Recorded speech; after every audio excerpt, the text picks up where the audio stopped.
Wish you good luck. క్లిమ్స్ అయితే నిజంగా too good ఉంది. అండ్ నా ఐ రిక్వెస్ట్ దిల్ రాజు గారు టు స్పీక్. మీడియా మిత్రులందరికీ గుడ్ ఈవినింగ్. అడ్వాన్స్గా అందరికీ 15th రోజు చేసుకోబోతున్న మహాశివరాత్రి శుభాకాంక్షలు. సో ఒక 23 years జర్నీలో ఒక 60 సినిమాలు కంప్లీట్ చేసిన మా ఎస్విసి సంస్థకి ఇప్పుడు దిల్ రాజు డ్రీమ్స్ అనేది ఇంకొక యాడ్. 60 సినిమాల్లో సరే మీ అందరికీ తెలిసిన హిస్టరీ ఒక మాటలో కంప్లీట్ చేస్తాను. ఒక 10 సినిమాలు స్టార్స్తో తీస్తే అందులో 2 సినిమాలు ఆడలేదు. స్టార్స్తో 8 సినిమాలు సక్సెస్. అలాగే mid range and small films more than 70% success. అలా జర్నీ చేస్తున్నప్పుడు ఈ దిల్ రాజు డ్రీమ్స్ గురించి లాస్ట్ ప్రెస్ మీట్లో చెప్పడం జరిగింది మీ అందరికీ. సో విక్రాంత్ లాంటి వాళ్ళు చాలామంది ఇలా న్యూ కమ్మర్స్ చాలామంది సినిమా ఫీల్డ్లోకి రావాలని ఇంట్రెస్ట్ ఉంటుంది, ప్రయత్నాలు చేస్తారు, చేతులు కాల్చుకొని డబ్బులు పోగొట్టుకుంటారు. అది నాకు జస్ట్ నేను బిగినింగ్ సినిమా ఇండస్ట్రీలోకి వచ్చినప్పుడు నా పరిస్థితి కూడా అదే. తెలిసి తెలియక 90sలోనే డిస్ట్రిబ్యూషన్ చేసినప్పుడు ఒక 90 లక్షలు పోగొట్టాను. అప్పుడు చాలా పెద్ద అమౌంట్. లక్కీగా గాడ్ గ్రేస్ ఒక నిజాయితీతో ఉన్నప్పుడు ఆ పెళ్లి పందిరి సినిమాని కాస్ట్యూమ్ కృష్ణ గారు ఇవ్వడం, దానివల్ల ఈరోజు ఇక్కడి వరకు ఈ 30 సంవత్సరాల జర్నీకి కారణమైంది ఆ సినిమా. సో ఇలాంటి కొత్త వాళ్ళందరికీ ఒక ప్లాట్ఫామ్ ఉంటే డెఫినెట్గా న్యూ టాలెంట్ని ఇంకా ఎంకరేజ్ చేయొచ్చు అన్న ఉద్దేశంతోనే ఈ దిల్ రాజు డ్రీమ్స్ని తీసుకురావడం జరిగింది. సో విక్రాంత్ తను ఫస్ట్ సినిమా చేసినప్పుడు ఎవరి ద్వారా ఇట్లా ప్రీ రిలీజ్ ఈవెంట్ ఉంది, మా కజిన్ ద్వారా అప్రోచ్ అయ్యారు. సో న్యాచురల్గా అన్ని సినిమాలకు వెళ్ళినట్లు ప్రెస్ మీట్కి వెళ్ళేటప్పుడు నేనేంటి మీరు కూడా అలాగే ఫీల్ అవుతారుగా, ఏ సినిమాకి వెళ్తున్నప్పుడు ఈ సినిమాకి వెళ్ళాలా బట్ అప్లికేషన్ వెళ్ళాలి. వెళ్ళిన తర్వాత విక్రాంతిని కలిస్తే ఒక ప్రొడ్యూసర్గా ఎంత అయింది బడ్జెట్ అంటే ఒక 20 crores పెట్టాను సార్ అన్నాడు. షట్. సో వెళ్ళాము, ఏదో 4 మాటలు మాట్లాడేసి వచ్చాను. సినిమా రిలీజ్ అయింది. ఎవరైతే ఏ కజిన్ అయితే నన్ను ఇన్వైట్ చేశాడు ఆయనతో మాట్లాడా, ఎంత పోయింది కనుక్కొని. సో డబ్బు పోయింది, కష్టపడ్డాడు. తర్వాత తను రెండో సినిమా చేస్తూ ఆ ప్రొడ్యూసర్ మధురా శ్రీధర్ ద్వారా ఒక సినిమా చేస్తున్నాను లో బడ్జెట్లో అని మధురా శ్రీధర్ వచ్చి కలిసి చెప్పాడు. ఓకే, ఆ సినిమా జర్నీ చేశారు.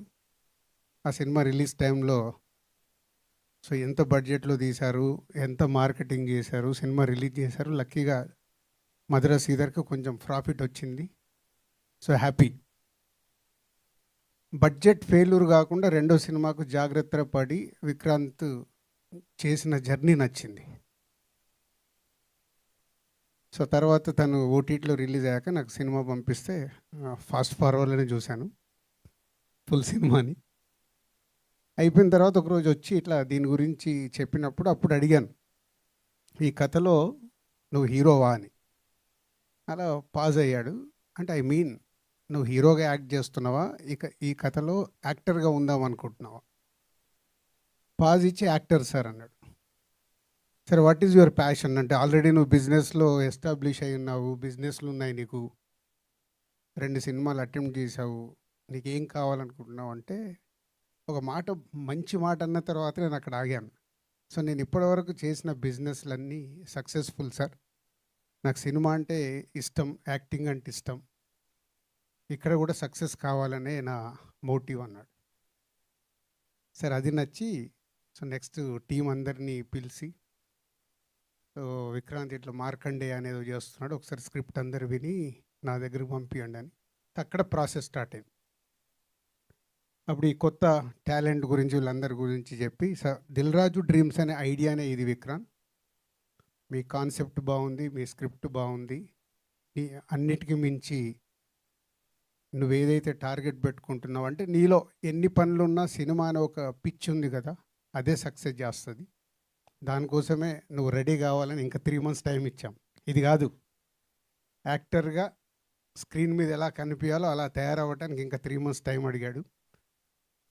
సో ఈ మార్కండే అని దిల్ రాజు డ్రీమ్స్లో ఫస్ట్ సినిమాగా చేయటానికి మెయిన్ రీజన్ ఈ స్క్రిప్ట్లో ఉన్న విషయం. అదే ఈ గ్లిమ్స్లో వాళ్ళు అనుకొని ఈరోజు ప్రేక్షకులకు చూపించారు. సో మీడియా మిత్రులు కూడా మన కొందరు చూసి ఆల్రెడీ దీని గురించి చాలా పాజిటివ్గా ట్వీట్స్ చేయడం, వెబ్సైట్స్లో రాయడం జరిగింది. వాళ్ళందరికీ కూడా థ్యాంక్ యూ వెరీ మచ్. ఎందుకంటే మీకు చిన్న సినిమాల్లో కంటెంట్ నచ్చితే మీరే భుజాల మీద వేసుకుంటారన్నది నాకు తెలుసు. బలగం అప్పుడే చూశాను. ఆ చిన్న సినిమాలకు మీరు చాలా అడ్వాంటేజ్ అవుతారు. పెద్ద సినిమాలకు వచ్చే వరకు చాలా ఈక్వేషన్స్ ఉంటాయి. So thank you very much. So ఈ టీం అందరికీ జస్ట్ ఇది ఈరోజు గ్లిమ్స్ చూపించి ముందుకు తీసుకెళ్తున్నారు. సో ఇది 2027 మహాశివరాత్రికి రిలీజ్ కాబోతుంది. ఎందుకంటే చాలా విఎఫ్ఎక్స్తో కూడుకున్న సినిమా. కంప్లీట్ అయిన తర్వాత కూడా చాలా జాగ్రత్తగా ఆ విఎఫ్ఎక్స్ని చూసుకుంటూ సినిమాని రెడీ చేసి ప్రేక్షకులకు తీసుకురావాలి. And Vikrant director, DOP, music director. Vikrant కాకుండా వీళ్ళందరూ కొత్త వాళ్ళు. మీ అందరికీ ఇందాక డైరెక్టర్ అన్నట్టు అంటే గ్లిమ్స్ చూపియగానే మనకు ఒక పాజిటివ్ వైబ్ వచ్చిందంటే ఇది పట్టుకొని మళ్ళీ మీరు ఇదే థియేటర్లో మార్నింగ్ షో చూపించే వరకు అదే ఎనర్జీ, అదే మోటివ్ ప్రేక్షకులకు రైట్ సినిమా చూపించటానికి మీకు ఇది ఒక just medicine. So all the best. And Dil Raju డ్రీమ్స్లో ఈ మార్కండేయతో పాటు ఇంకొక 4 స్క్రిప్ట్స్ రెడీ అయ్యాయి. 2 ఓటీటీ ఒరిజినల్స్గా, 2 థియేటర్స్కి వచ్చేలాగా. అవి కూడా 2026లోనే వస్తాయి. సో ఆల్మోస్ట్ 4 to 5 ప్రాజెక్ట్స్ 2026లో దిల్ రాజు డ్రీమ్స్ ద్వారా రాబోతున్నాయి.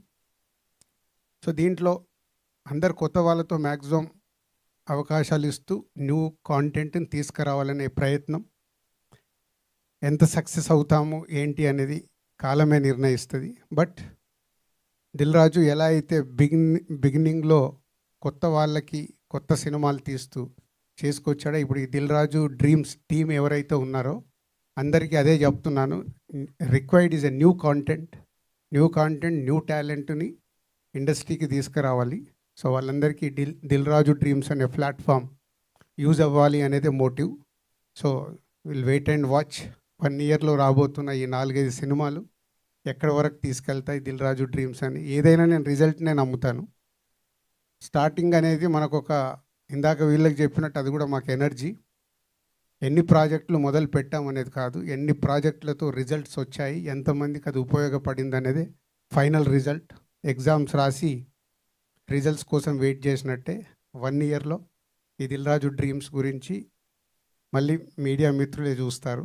సక్సెస్ వచ్చినప్పుడే మీరే సార్ బెస్ట్ ఫిలిమ్స్ ఇచ్చారంటారు, ఇవ్వకుంటే మీరే సార్ రాంగ్ కంటెంట్స్ వచ్చినాయని చెప్తారు. రెండుకి నేను సిద్ధం. ఎందుకంటే ఇది ఒక ప్రయత్నం. ఇండియాలో ఎక్కడ లేదు ఈ ప్రయత్నం. తెలుగు సినిమా ఇండస్ట్రీలో అది మా ద్వారా జరుగుతున్నందుకు I'm so proud. And new talent film ఇండస్ట్రీకి రావాలని, అది యాక్టర్స్ కావచ్చు, ప్రొడ్యూసర్స్ కావచ్చు, డైరెక్టర్స్ కావచ్చు, ఆర్ టెక్నీషియన్స్ కావచ్చు, అందరికీ దిల్ రాజు డ్రీమ్స్ వెబ్సైట్ రెడీగా ఉంటుంది. మీరు దాన్ని అప్రోచ్ అవుతే టీం దాన్ని ఫాలో చేస్తూ ఫైనల్ చేస్తారు. అండ్ 330 స్క్రిప్ట్స్ వచ్చాయి దిల్ రాజు డ్రీమ్స్ లాంచ్ చేసినప్పుడు. టీంకి 100 స్క్రిప్ట్సే చదవటానికి అవకాశం దొరికింది. సో ఇంకా 200 స్క్రిప్ట్స్ పెండింగ్ ఉన్నాయి. అది మళ్ళీ ఈ 5 స్క్రిప్ట్స్ ఏవైతే ఫైనల్ అయినాయో కాకుండా ఆ 200 స్క్రిప్ట్స్ని కూడా 230 స్క్రిప్ట్స్ని టీం మళ్ళీ వినడం మొదలుపెట్టారు. బట్ ఆ కాంటెంట్లో ఓకే అయిన కాంటెంట్ కూడా 2027కే పుష్ చేయబడుతుంది. ఈ ఇయర్ ఈ 4 to 5 కంటే ఎక్కువ తీసుకోవద్దని చెప్పాను టీంకి. అది కూడా బర్డెన్ అయితే రిజల్ట్స్ మారిపోతాయి. సో కొంచెం జాగ్రత్తగా వెళ్ళాలని టీం అందరికీ నేను చెప్పడం జరిగింది. Thank you very much. Thank you Dil Raju garu. Thank you so much for creating this. And thank you so much ఎంతోమంది డ్రీమ్స్ని ఫుల్ఫిల్ చేసే అవకాశాన్ని